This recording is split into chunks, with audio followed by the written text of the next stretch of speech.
Yes, I came here yesterday and got a coffee, and there was... I'm gonna need 500 gallons of E85, 4 turbos, built motor. You got all that in stock? No? Fuck.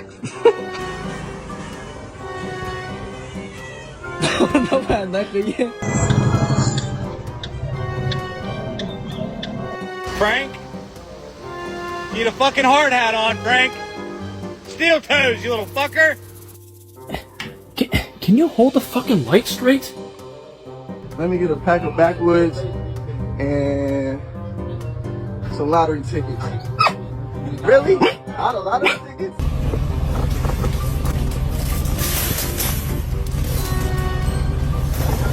Hi, can I get a drink?